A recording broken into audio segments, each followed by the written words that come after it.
besar Madinah datang ke Indonesia. Kemudian ada yang berkomentar, sayangnya gak viral di kaumnya sendiri yang katanya muslimin terbanyak. Harus dicatat bahwa kedatangan beliau ke Indonesia tidak mengubah azan menjadi running text. Baik ikhwah, kita akan jawab semuanya. Pertama, siapakah beliau ini? Yang kedua, apa tujuan beliau ke Indonesia?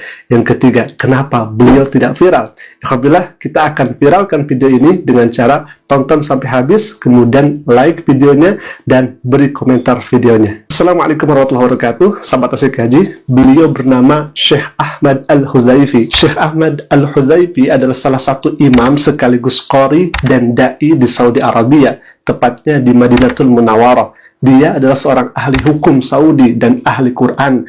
Ayahnya adalah seorang syekh, seorang imam dan qari juga.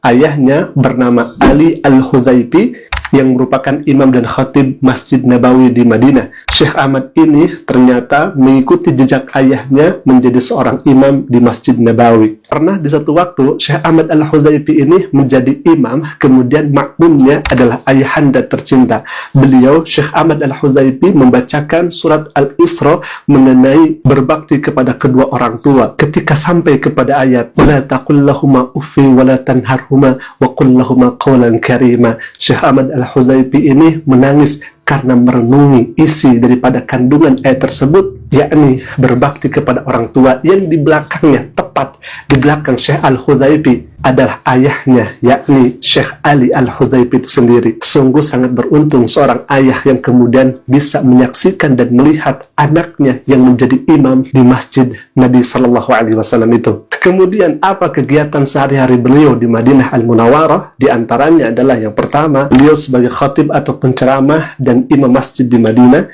Yang kedua, beliau menyampaikan pelajaran dan ceramah tentang berbagai topik hukum di banyak masjid dan pusat keagamaan di Madinah dan sekitarnya. Yang ketiga, sebagai pengajar, di mana beliau mengajarkan Al-Quran di banyak pusat hafalan Al-Quran dan di Masjid Nabawi dan sekitarnya. Yang keempat, beliau juga memiliki saluran YouTube, di mana beliau sering memposting banyak klip video bacaannya dalam Al-Quran dengan suara indah dan merdu. Dan yang kelima, ia pun memiliki banyak publikasi dan kontribusi ilmiah di Universitas Taibah di Madinah. Pertanyaannya kemudian, kenapa beliau Syekh Ahmad Al-Huzaifi ini berkunjung ke Indonesia? Lagi-lagi beliau mengikuti ayahandanya yang pernah lebih dulu berkunjung ke Indonesia di zaman Presiden SBY, Susilo Bambang Yudhoyono.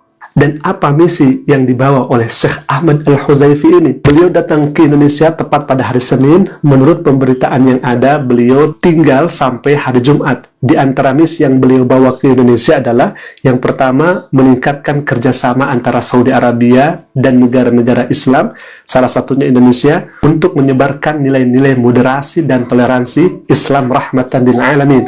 Yang kedua, di hari Jumat tanggal 11 Oktober yang akan datang, beliau dikabarkan akan memimpin sholat Jumat dan menyampaikan khutbah Jumat di Masjid Istiqlal Jakarta. Yang ketiga, beliau juga dikabarkan bertemu dengan Wakil Presiden Pak Ma'ruf Amin, bertemu dengan MUI, bertemu dengan perwakilan Ormas Islam, salah satunya NU atau Nahdlatul Ulama dan Muhammadiyah. Beliau memberi pesan hangat dan menjalin ukhuwah Islamiyah di Indonesia tercinta, dan pihak MUI pun mengucapkan terima kasih banyak atas kedatangan Syekh ke Indonesia. Pertanyaannya selanjutnya, kenapa Syekh Ahmad Al-Huzaifi ketika berkunjung ke Indonesia kemudian pemberitaannya tidak viral? Yang kedua, umat muslim di Indonesia tidak begitu antusias menyambut kedatangan beliau. Bukan